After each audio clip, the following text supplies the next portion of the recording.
But I was looking for something that I could give to some of my team members as a prize for a hackathon that they completed. And I basically didn't want to force them down that route of having to solder their own stuff. So I found a little board with a display on it and various other capabilities, and realised that I could put the nanoFramwork on it. Hey everyone, and welcome back to the Modern.NET Show, the premier .NET podcast focusing entirely on the knowledge, tools and frameworks that all .NET developers should have in their toolbox. I'm your host, Jamie Taylor, bringing you conversations with the brightest minds in the .NET ecosystem. Today we're joined by Andy Clark to talk about .NET Nano Framework, how he came to find out about it, pro tip, there's a wonderful circular moment in the episode, see if you can spot it, and why he chose to look into embedded systems in the first place. And I think it's the same kind of applies to software, which is if you're doing the same things over and over again, you almost kind of blinker yourself into working in particular ways. Along the way, we talked about the importance of both constraints on software design and in looking around at what other systems and frameworks do and use. We also took a walk down memory lane for me, as what we were talking about reminded me of my college days. Before we jump in, a quick reminder. If the Modern.NET Show has become part of your learning journey, then please consider supporting us through Patreon or Buy Me a Coffee. Every contribution helps us to continue bringing you these in-depth conversations with industry experts. You'll find all the links in the show notes. So let's sit back, open up a terminal, type in .NET New Podcast, and we'll dive into the core of modern.NET.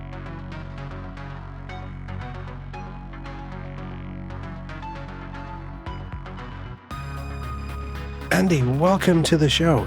It has been a while since I think we last chatted. I don't think you'll remember because we chatted in person once. You came up to Leeds and gave a talk on .NET-y things. And I remember specifically you'd mentioned, I work for this particular employer. And I was like, right, I've got to remember that because that's important. And I don't necessarily remember why I remembered that it was important, but it was important at the time. So it's good to be chatting with you again, and welcome to the show. Thanks, Jeremy. Before we get started with the topic at hand, which is a very interesting one, I do have to admit, would you be willing and able to give the folks a bit of a brief intro to yourself? You don't have to go as deep as, well, I was born in a log cabin, but like things like I've been programming since this time and, you know, my main interests are this, that, and the other, that kind of thing. Yeah, so I have been programming since I was very young. Started out on things like the ZX Spectrum, and then spent 20 plus years with a company who did things on cruise ships and container ships, which is all very interesting. And I'm now into a completely different kind of shipping. So we ship products from warehouses. Our team of developers kind of use message-based systems to get all the relevant data across our systems. In my spare time, I build electromechanical devices, and there's kind of a crossover between the work and the hobby, which is why we're having a chat today. That's wonderful, Andy. I remember a friend of mine who is an electrical engineer, and he'll probably yell at me and tell me he's an electronic engineer because I always get the two mixed up. And he worked for a while in shipping, but like building the electronics and the electrical systems for luxury yachts. And he said it is a completely different world. No matter what you think your workday is like, it is absolutely this 100% completely different. So yeah, I can imagine that even just the first part of your history there would be different. And then just the logistics and shipping industry, as you said, shipping things around the world is just, that has its own challenges, right?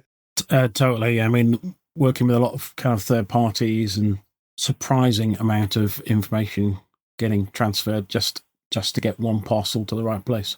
Yeah, I can imagine. Just like, it's probably not in this vein, but like, I order something from online retailer and it has to go from a warehouse into consignment into a bulk order to be shipped to a local-ish area, and then maybe from there to a sorting office, and then from there to a person who will deliver it, and then finally it gets to me. Like, I don't think about that when I hit buy it now, do I? No, there is a lot of steps in the process, and kind of keeping monitoring of all of that is part of the challenge. Yeah, that's it's a whole interesting side of the world that I think most people don't think about. Would love to continue talking about that, but that's not our topic for today.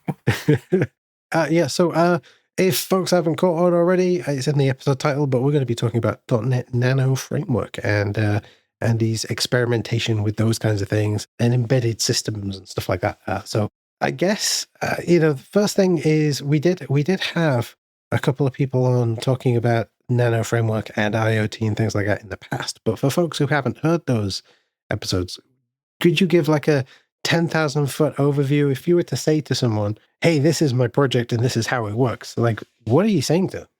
So nanoFramwork, as the name kind of suggests, is a smaller version of .NET Framework. It's designed to run on microcontrollers.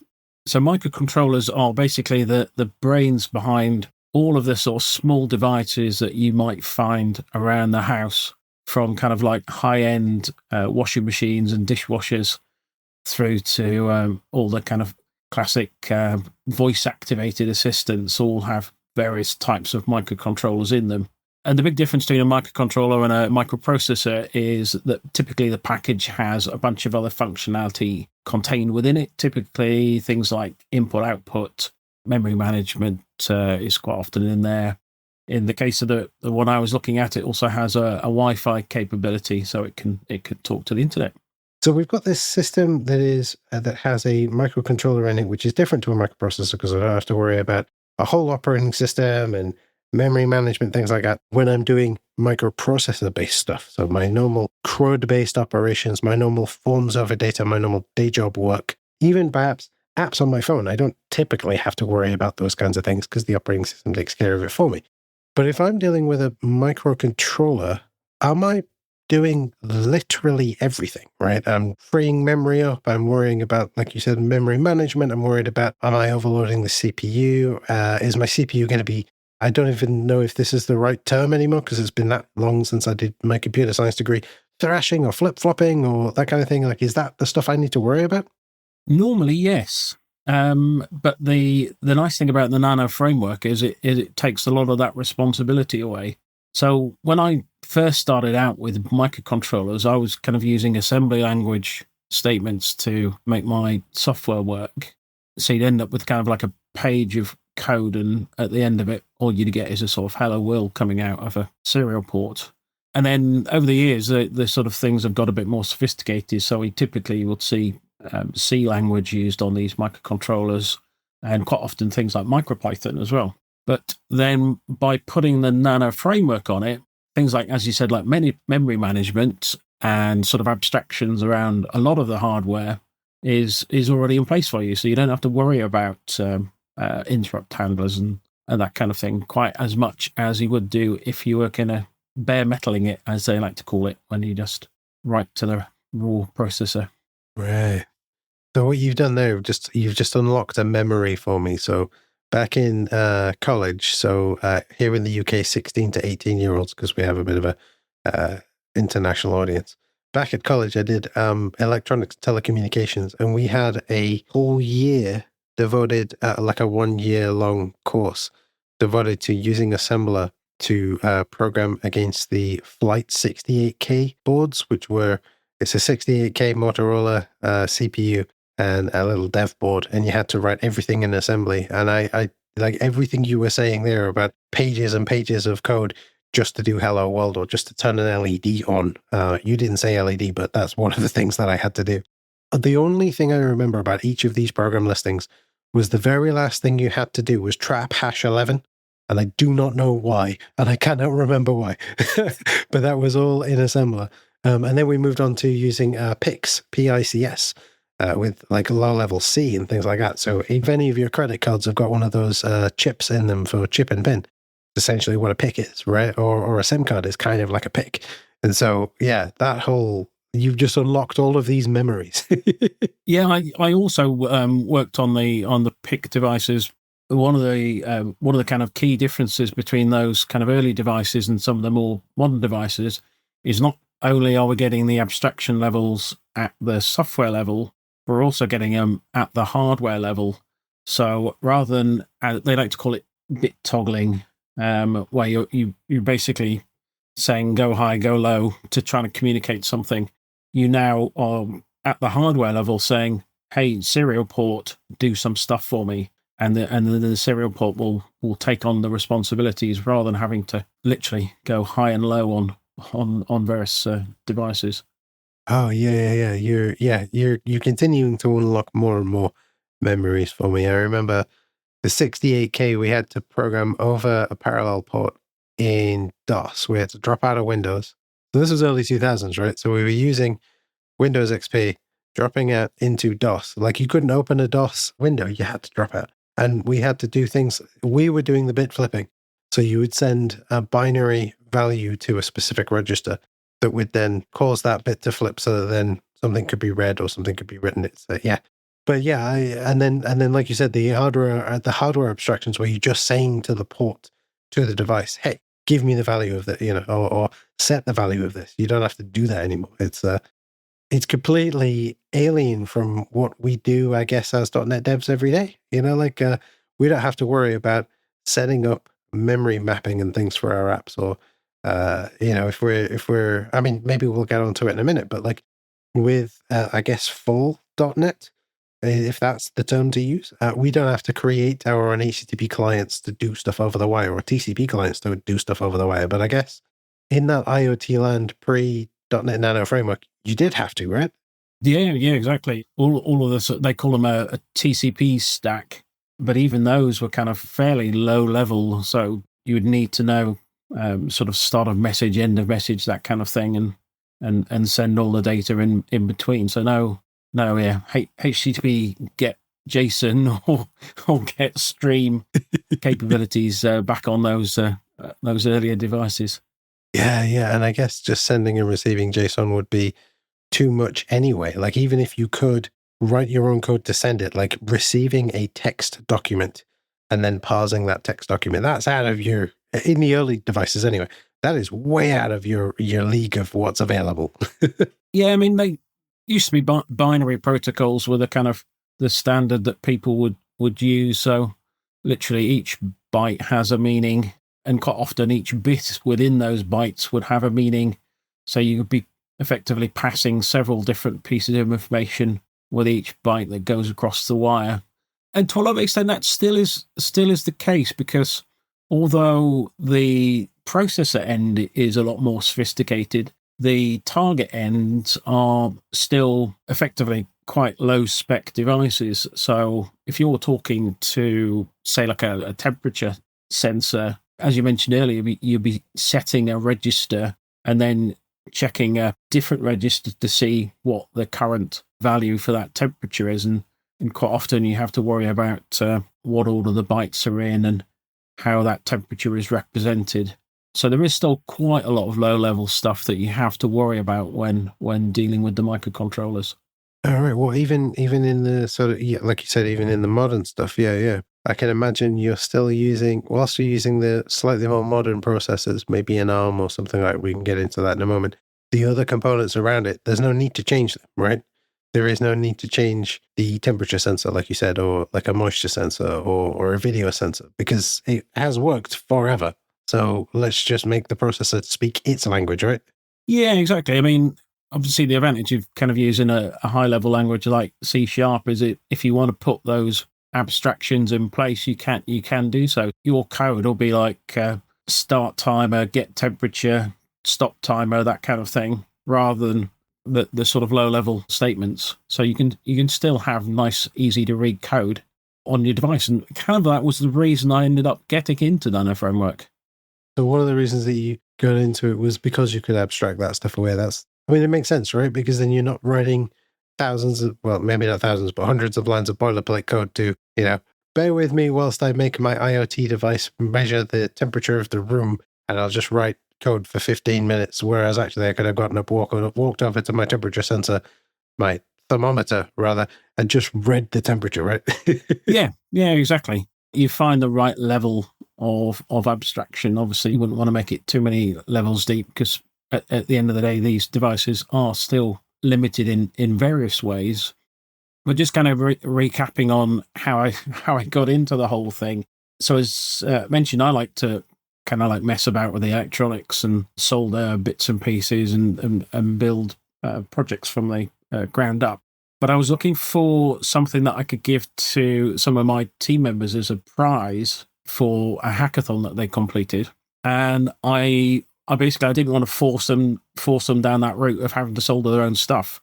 So I found a little board with a display on it and various other capabilities, and realized that I could put the nanoFramwork on it. So I ended up with this device with this touch display. I think it's got audio and Wi-Fi that I could present to them and go, here you go write C code and have some fun with this, or the C# code, sorry, and have some fun with this.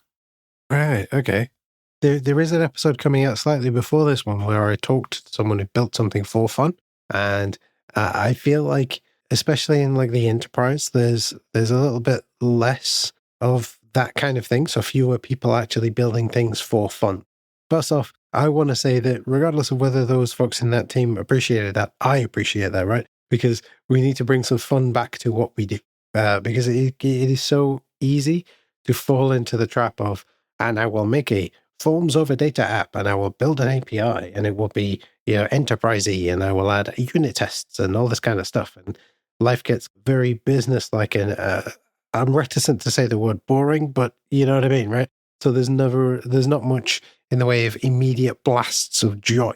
And so being able to turn to someone and go, here's this really cool thing. Go, here's a thing. Go build something fun with it, and just watch them go off and build something fun. I think that's a wonderful thing in itself. So that's really cool. Thank you.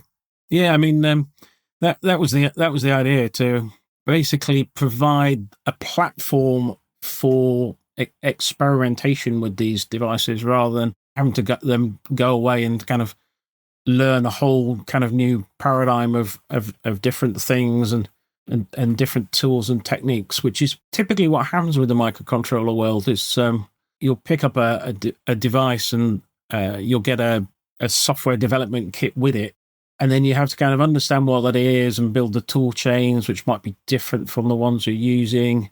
And it's a whole lot of extra stuff you need to learn.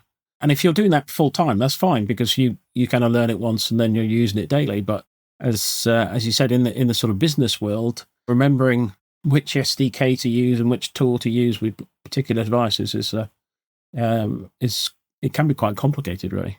Oh, definitely. And then at the other side of it, you've built something really cool that, you're likely to have built something very unique too.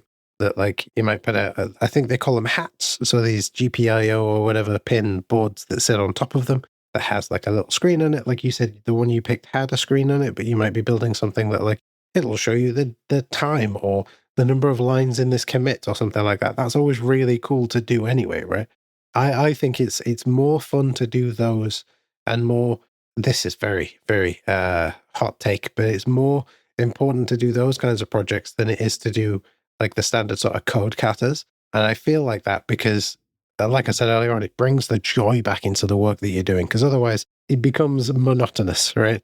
Whereas if you can take a break and do something fun and silly, not that any of the projects that your colleagues were doing were inherently fun or inherently silly, but doing something that is completely different, it helps to sort of reset your brain, right? And to your point there as well, it introduces you to new ways of thinking about maybe the work that you do on a daily basis.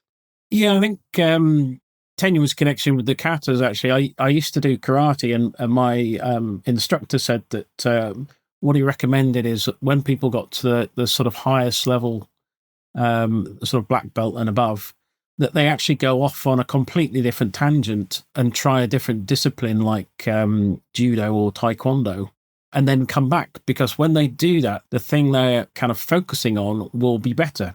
And I think it's the same kind of applies to software, which is if you're doing the same things over and over again, you almost kind of blinker yourself into working in particular ways. And by going off and sort of experimenting with either, say, if you're a back-end developer, experimenting with front-end, or in this case, if you're experimenting with microcontrollers, it gives you a different perspective on things, which you then can come back and go, yeah, that kind of approach can work to the business and bring you benefits into what you do on the day-to-day. I 100% agree. I do the same thing, but with my reading. So I spend time reading about what other industries, not just other technologies within the technology space, but other industries are doing. So one of the things over the last few years has been looking into empathy and sympathy and like the what are sometimes called the soft skills, but I prefer interpersonal skills, because then you could bring that back to your practice. And like you said, it allows you to do things that are completely different, but allow you to see, I guess, from a different perspective. Why do we do things the way we do? And I don't want to make it us and them, but why do they do things differently? And how does that fit better, right? Yeah, it can give you that sort of context to what you're doing. And the other thing I found about these little boards is they've got tight constraints on them. So again, we're not kind of maybe used to dealing with that on a day-to-day basis. It's like dealing with an indexing application the other day, and I went, I'll just assign the pod 3 gigabytes of memory.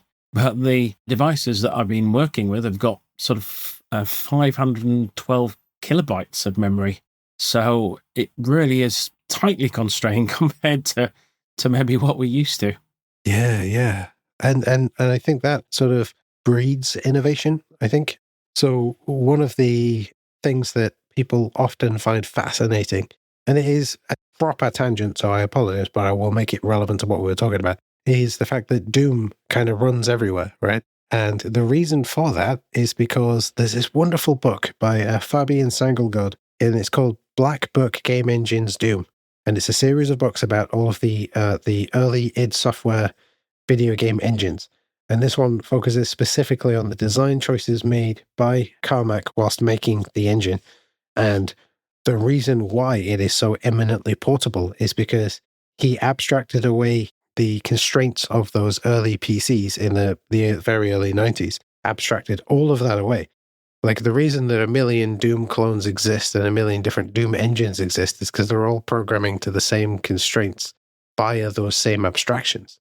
So from that perspective, the Doom clone person doesn't have to worry about the hardware constraints, but the person who's maybe porting it to another device has to worry about it. And I genuinely feel like working to those constraints can make you a better software developer. I was talking to someone just yesterday about music, right? So I'm very much an amateur musician in that I play bass guitar. Someone was asking me, how many effects pedals do you have? And I said, none. They said, well, can't you be more creative with those effects pedals if you had a bunch of them? And I said, what would happen is I'd spend a couple of hours twiddling around with them and doing that and listening to the cool sounds. That would be fun. But if my goal is I need to learn this piece of music, I won't learn the piece of music. I'll spend hours twiddling around with these effects pedals and these VST plugins or whatever. And I feel like applying those constraints can allow you to be more creative with the way that you're thinking about stuff. So in my experience, removing the effects pedals, removing the VSTs, and just focusing on the constraint of I have this thing and I need to make it sound like that. Or I have, in your case, I have 512 kilobytes. I was going to say that again, kilobytes of memory. How do I make this thing do this thing, right?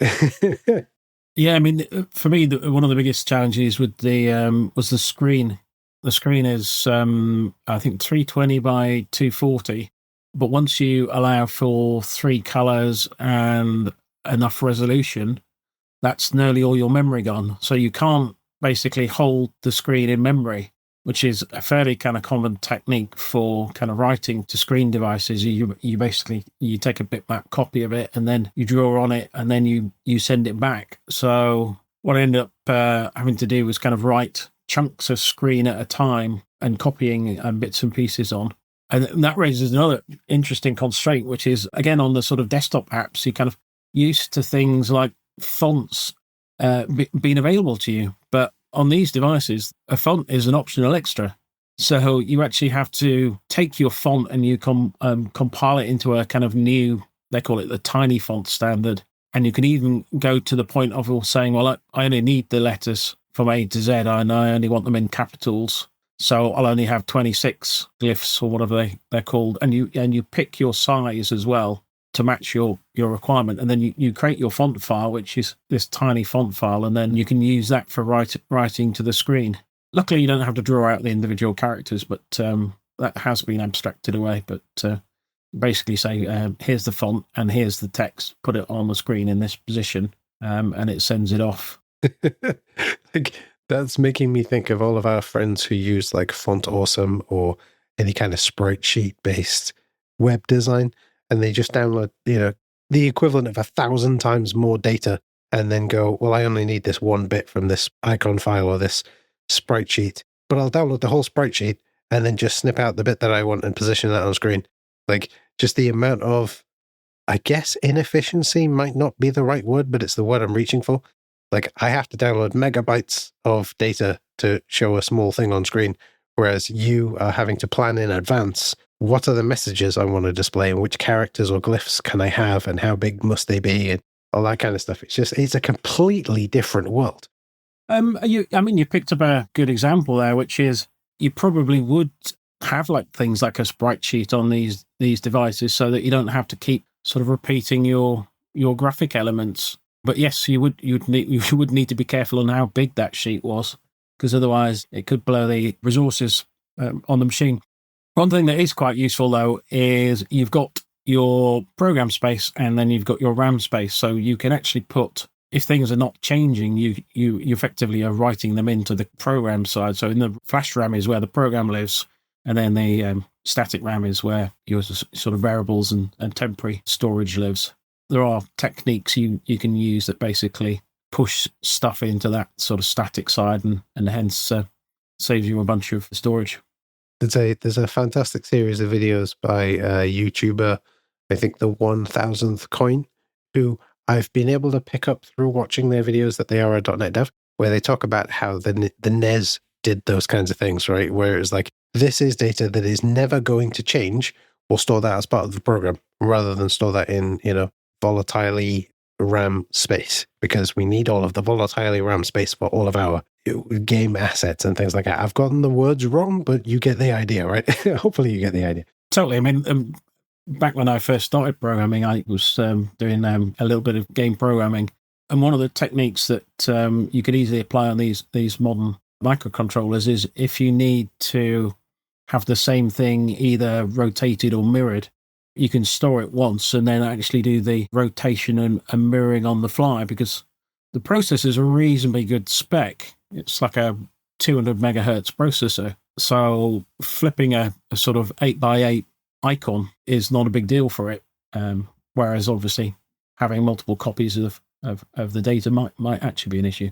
Yeah. And I guess at that point, you're making loads of trade-offs of, is it going to be easier for me to write this as code or store, like you said, a separate thing? Like maybe you do have a series of glyphs or sprites that do need to be rotated, but during testing, you realize that rotating them perhaps is a little bit too... I'm using the wrong example because you've just said that the CPUs are brilliant at this, but maybe in this fantastical example, rotating this particular glyph or sprite is too difficult for the CPU to complete in a quick enough time for it to be relatively seamless for the user. And so at that point, we'll take the hit of storing a second pre-rotated version, right?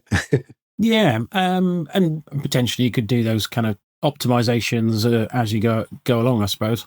What I was just thinking about was sort of animation type stuff. I mean, you talked about Doom, but actually getting the data, the sort of frame rates on these devices could be quite challenging, because although, again, as I said, the processor might be quite quick, you've also got to think about the sort of bandwidth between the processor and the device. If the display is not a fast display, then it doesn't matter how fast you can get it out of the processor. If you can't get it into the display fast enough, you're not going to be able to do sort of sophisticated animations. Yeah, and there's all of these constraints to think about. Like, I keep harping on about it, and I'm going to stop after this one, I think, because it's pointless me continuing to repeat it. But like, we don't think about these things. Like you said, right? These Kubernetes pods, and they need to do some processing.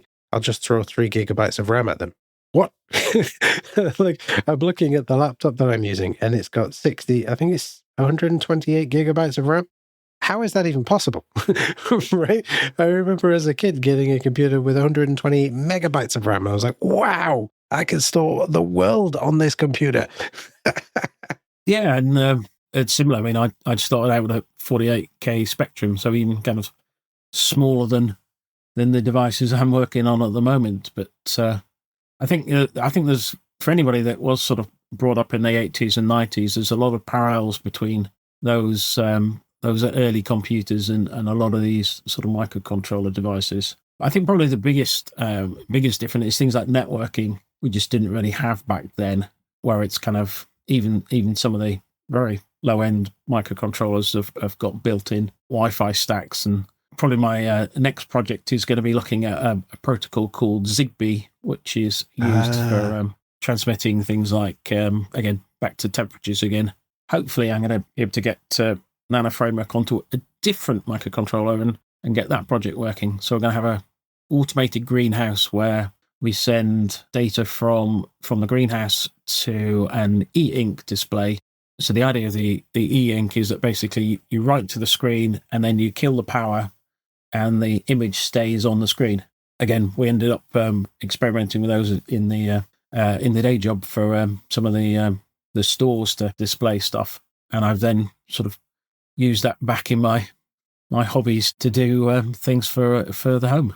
It's really interesting you mentioned Zigbee. I will talk to you about that offline, I think, because I don't need to bore the listeners with that. But there's some interesting things with me and Zigbee. And e-ink is fantastic. For folks who haven't used it, it is literally as Andy described. You switch the screen on, you write to the screen, you switch the screen off, and it just stays there.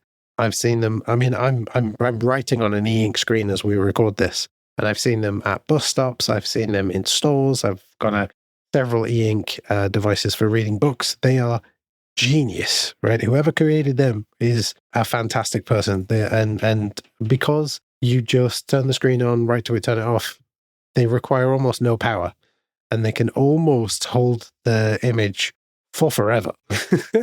Yeah, I don't know what the exact duration is, but yeah, I mean it's in the years rather than in the hours. And likewise, things like battery life of these devices. I'm hoping that my temperature probe will kind of run like maybe a year on a single or possibly two coin cell batteries. Very low battery usage. And again, that's where the Zigbee comes in, because it's a very low power protocol. Hopefully this won't be too much of a swerve, but and that's where .NET nanoFramwork comes in, I guess. Yeah, I know they've definitely got the Wi-Fi already written. I don't actually know if they've done Zigbee yet. I might end up having to do the sort of low-level stuff. I did one of the low-level drivers for the touchscreen. Was a bit of a challenge, and eventually we got that back into the community, so that's now available for other people to use if they're also using the same touchscreen technology. Yeah, nice. And I guess, well, first off, I mean, you said that there are parts of the stack that are already written and there's some community stuff. Like it's open source, right? So if I know of something to do with, say, Zigbee, the Zigbee stack, I can go ahead and write a module, plugin, DLL, something that could help potentially. I don't know how many people are using nanoFramwork, but let's just say there's hundreds of thousands of them. But I could potentially help hundreds of thousands of people use perhaps Zigbee on their IoT or embedded devices with nanoFramwork, right? Yeah, I mean, it's the same kind of terminology as we're used to. So it would be a class library that, or possibly even a NuGet that people could use within their projects. It's one of the nice things about the nanoFramwork is there's a few extra steps, but a lot of it is very, very similar to what you're used to. So if you want to add extra functionality, you bring up your package manager and ask for the drawing library or the SBI, one of the protocols for talking to devices. And you just say, well, I want to use that now. And then you add it in and off you go. There is a big gotcha, which is it's quite version sensitive. So some of the code which ends up on the device is basically version locked. So when you pick your packages, you have to get the matching package to go with the one that's already on the machine. So they've kind of drawn the line. A lot of the low-level stuff is actually written in the C or using the SDKs from the particular microcontroller vendors. And then some of it's written in C#. So all that kind of craziness is dealt with by the people that are doing the platform stuff. So then even adding new stuff like a new protocol can be done in native C# code. So it's stuff that people are used to, basically.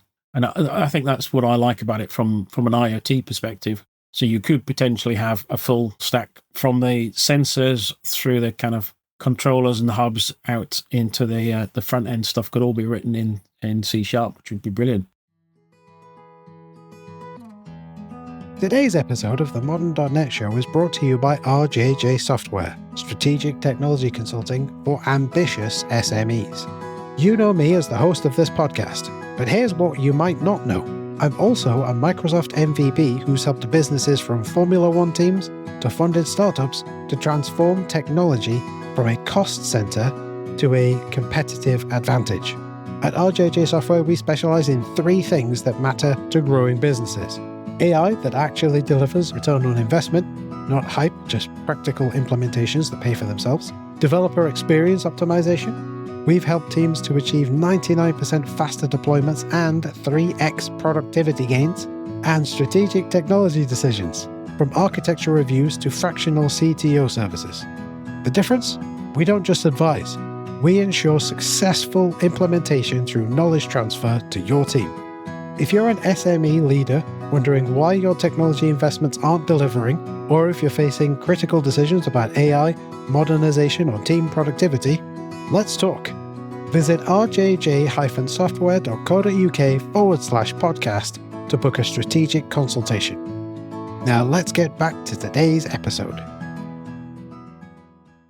And that feeds into another thought that I had that because nanoFramwork is, not your words, mine, abstracting some of those details away and you're locked to certain versions. I'm inferring from that because there are certain versions of things that you can use, that some boffin somewhere has already written the low-level stuff and implemented it, as you say, perhaps in C or using the SDK for that device. Which likely does that mean that I have to use very specific devices when I'm building software using the nanoFramwork? Or is there some kind of one-time setup that says this project is for an Arduino XYZ and it has this particular breadboard attached or something like that, right? Or is it just a case of, whatever, the toolchain will figure it out and load the right stuff? I mean, you may not know that. You may know that. Yeah, I did have to find this out myself, actually.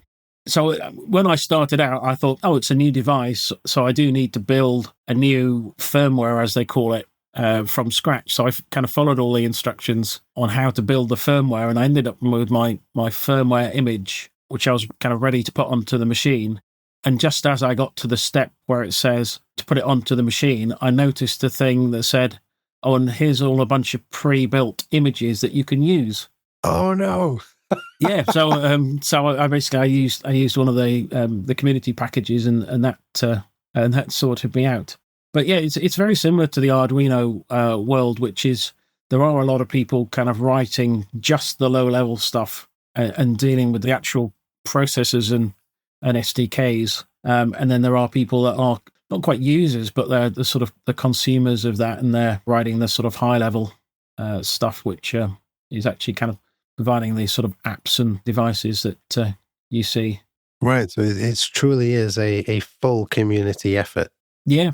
That's really quite cool. I don't know that there's any big vendors involved with it. But so, yeah, all the sort of people coordinating it and ensuring that the right documentation and everything is in place are all kind of doing it for the fun of it to a large extent. Wow. I think they're obviously getting other benefits out of it or potentially using it themselves. Just to loop back on what you said about the specific devices. So there are there's a number of community images you can use, but those are locked to a sort of subset of microcontrollers. So let's say a completely new microcontroller came out, then there would be a bit of work that would need to be done to get that sort of low level stuff in place. So I'm using a microcontroller called the ESP32, and that comes out in lots of different variants.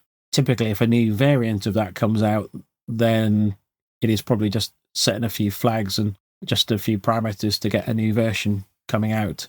But if somebody brought out a totally new tech stack, so maybe like a RISC-V processors or something like that, then somebody's going to have to do a lot of work to get the nanoFramwork up and running on that. Right. So there is a little bit of background work that somebody needs to do, but for the majority of the types of devices that the majority of the people who are using .NET Nano Framework are using, that's a really confusing sentence. But there is already there was likely already a firmware image that handles the setup and the runtime, I guess. There's an ever increasing list of devices that are being supported. So right. Yeah, I think a lot of people can get in there and get it up and running on at least one device that they've got easy access to get to. So they may pick their microcontroller specifically, but it's definitely not limited to one platform. There's multiple microcontrollers that are supported. That makes sense, right? Because then I can pick from a series of devices that, like you said, I have access to that I can build my system on.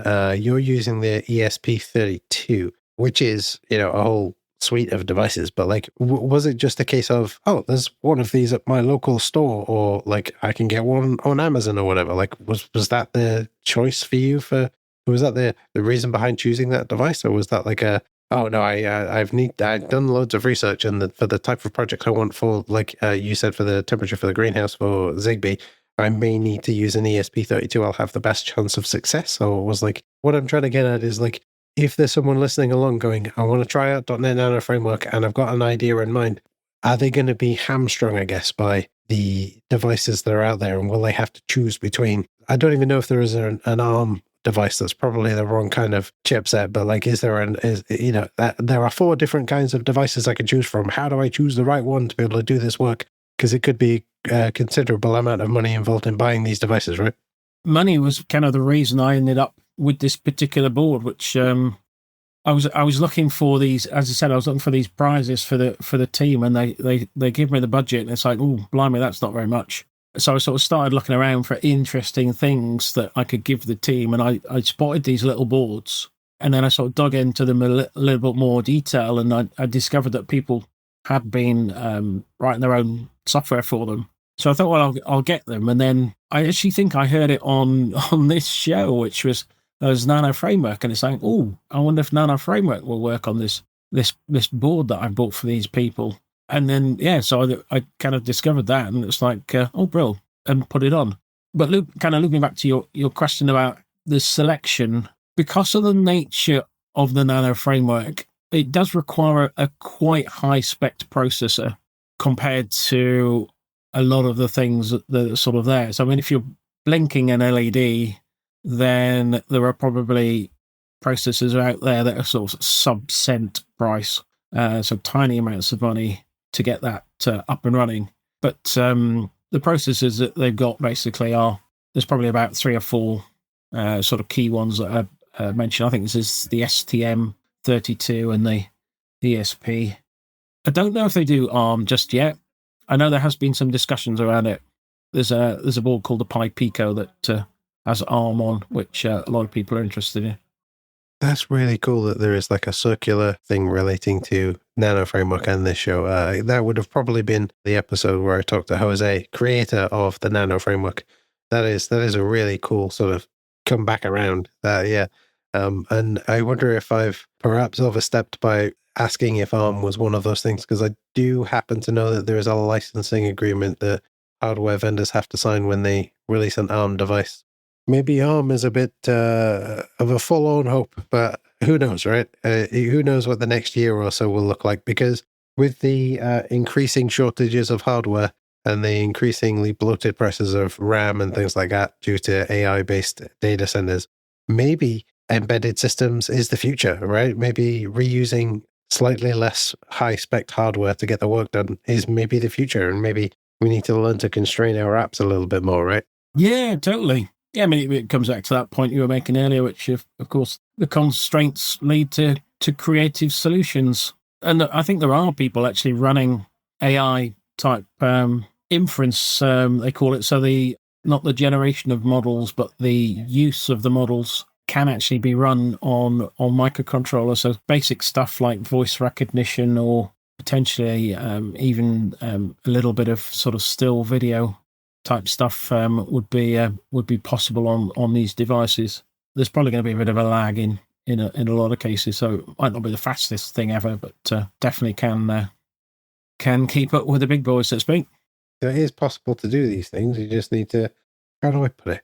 I've got this ranty thing that I'm working on about you're not really engineering, but the true strength of an engineer is to balance the pros and cons. And I guess, it might be worth looking into embedded devices and things for the pros and cons, right?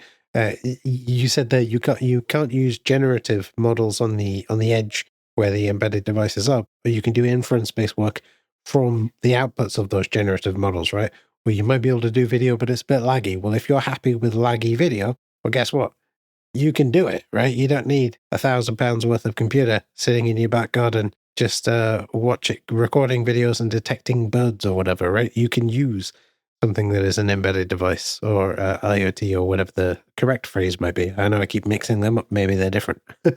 I'm just sort of thinking about detecting birds. Probably are a little bit too fast moving to allow you to pick them up. I do remember seeing a project quite a while back where somebody they were counting the number of boats that were going past their house on the canal. So I'm sure that would be definitely within the capabilities of IoT. But I've got a funny feeling that if you were trying to detect something like a blue tip flying down to a table, it'll be gone by the time you detected it, and potentially you could just use a simpler model and say, well, if something which I know is not background appears in this video frame, then start recording. You could then do offline processing of that and determine that actually that wasn't a blue tit, and hence you can throw your recording away. Right. And that goes back to engineering a solution to the problem, right? We've got this device out in the wild. In the wild is the wrong word to use, but in this specific area, and we can't capture real time and we can't make decisions in real time. But like you said, why don't we offload that to the equivalent of the supercomputer, which is the laptop that we're talking through, right? The equivalent of the supercomputer that can handle that super easy. And I think that maybe that's where we need to go as an industry. We need to have more constraints so that we can actually focus on what we're doing, not just building stuff that is potentially bloated and doesn't necessarily solve the problem. I don't know. I'm getting all ranty again. I'm sorry, Andy. No, I'm totally with you. I mean, I get the issue of sort of having to have gigabytes of data just to be able to show a form on a web page, and the massive size of the tool chains as well, which I think is for me that feels more of an issue than the slightly larger web pages than you need. But yeah, I mean, potentially there's optimization techniques and tricks that you pick up from working with these smaller systems can be applied, and you go, I can now make my website twice as fast because. Yep, absolutely. Things like, we talk in modern.NET on the server sort of thing about break a method down into smaller composable parts. Well, guess what? Then your stack frames increase. And I bet, without even having to ask you, I bet having a really big stack frame on an embedded device where you've got 512 kilobytes of memory, that's not going to fly, right? Yeah, I hadn't really thought about that, but yeah, I suppose, you've got to think about sort of scopes and how long you keep things in memory. I have to confess, I haven't done it on these little devices, but I've been kind of streaming quite large text files, sort of 400 megabytes of text, and a lot of thought has been gone into sort of, well, how do we not keep it all in memory at once? So we sort of process it in chunks and then chuck it onto the next system and then process the next chunk. And again, techniques like that could be very useful in the embedded world. Yeah, because do exactly what you need to do, then immediately clean up and prepare for the next thing, right? Almost like how modern kitchens in restaurants work. See, that's the thing, right? Applying lessons from outside of your work into your work. So I've been watching a lot of videos by cooking YouTubers. I don't know if that's a thing, or restaurant YouTubers about how they actually do their day-to-day work, like what a 3-hour shift in a kitchen looks like. And just in time doing the work does not work in a kitchen, right? In fact, I watched a video just before we recorded about this kind of thing, and they were talking about how they were trying to quickly service all of these orders, and then suddenly an order comes in which requires egg mayonnaise. And they didn't know that egg mayonnaise was on the menu, and it takes 10 to 15 minutes to make egg mayonnaise from raw ingredients.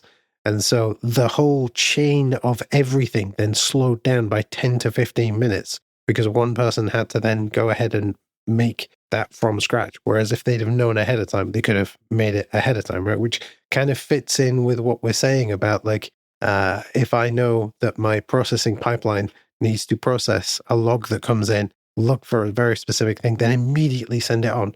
I need to know ahead of time what that thing I'm looking for is, right? I might not be able to genericize it because maybe I have the constraints of I've only got 512 kilobytes of RAM.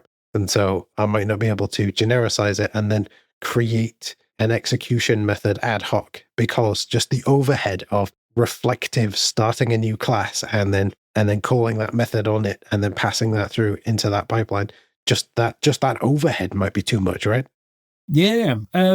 You just gave me a really interesting thought, which is, as I said, you're building with the same kind of tools as you get on a sort of day-to-day basis. So things like source generators, where you're sort of pre-compiling to have optimized code, a perfectly reasonable way of doing stuff, even for nanoFramwork. So all Roslyn type tools for creating code and analyzing code can all be there as well.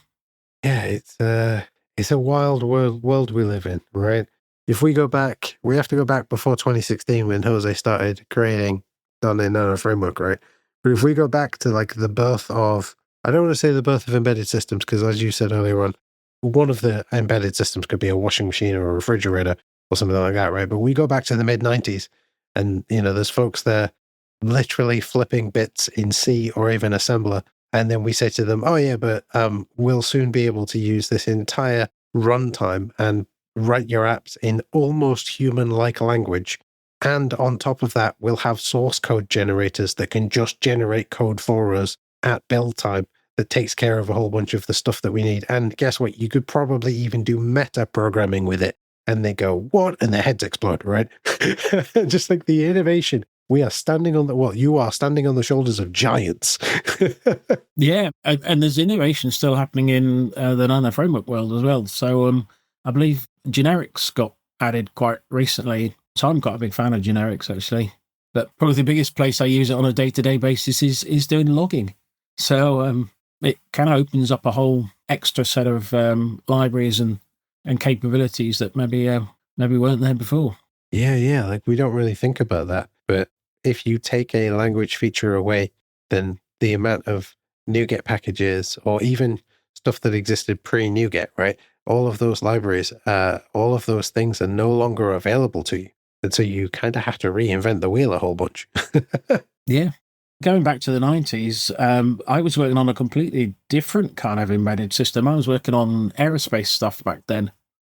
And that was all assembly and sort of critical timing and everything. Yeah, completely different kind of embedded system for those. You know that moment when a technical concept finally clicks? That's what we're all about here at the Modern.net Show. We can stay independent thanks to listeners like you. If you've learned something valuable from the show, please consider joining our Patreon or buy me a coffee. You'll find links in the show notes. We're a listener-supported and, at times, ad-supported production, so every bit of support that you can give makes a difference. Thank you. Just that innovation, just thinking about that, the amount of effort that's gone into doing this, so that I personally can go out and buy a small device, an ESP32, and start making an LED blink. But in C#, oh my goodness, that greatly reduces what nanoFramwork can do and what you've been doing, of course. But we've got to start somewhere, right? We've got to start with the blinky LED, and then we could build it from there and have two blinky LEDs. I'm only messing. Well, if you can blink an LED, you can run a washing machine basically, because that's kind of what they do. Is that they turn things on and off in a very defined sequence, and the sensors in a basic washing machine are pretty simple. It's like, is the drum spinning? Is the door locked? And then you say, well, turn the motor on, make it spin, or you could say turn the valve on and make it fill with water or drain with water. So yeah, I mean, they call the blink of an LED the hello world of embedded applications. Yeah, quite right. Yeah, if you can blink an LED, you can change the whole world in embedded applications. Like Like one of the projects that I had to work on at college, there were two that really stick out in my mind. One of them was they were both with the 68K board. One of them was literally simulate a washing machine. So it's really interesting that you brought that up several times. Like what I did was I wrote a thing that would at compile time, but bring in a script that would lay out the order of operations, and I had a bank of 8 LEDs, which meant that I had something like 8 bits, 65,000 possible combinations. I don't know. I only needed 12, right? And it was like, okay, this one represents that it's switched on.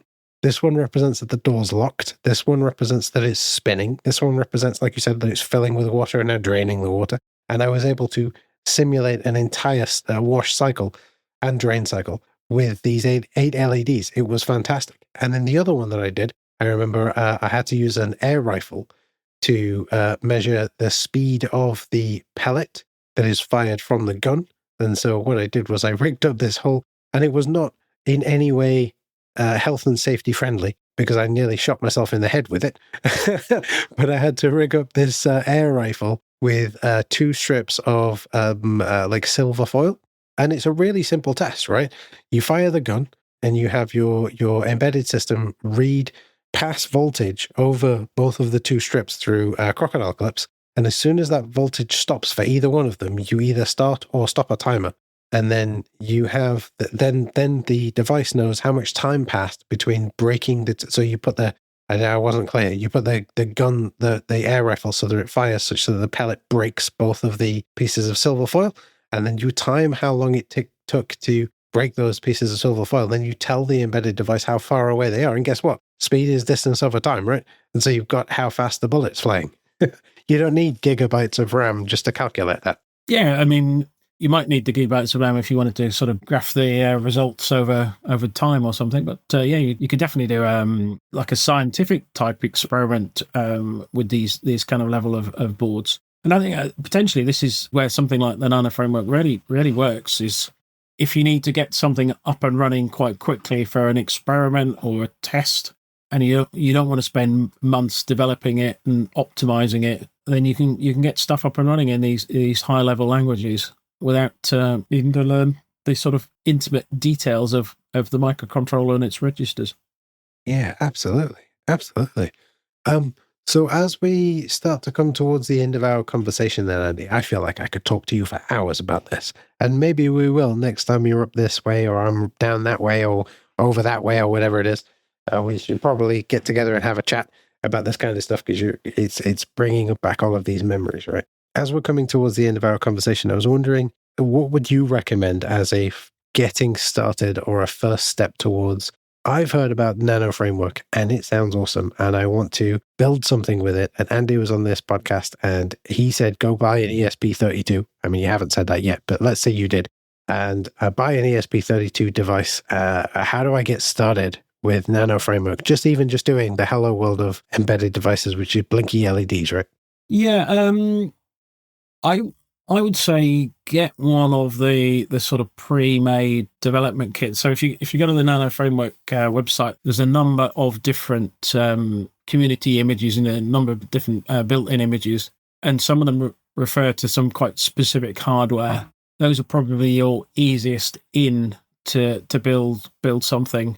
I can't remember the name of it. It's something like M3 or something like that. It's got a quite short name, and it's basically just a little board with a USB connector on it and a display.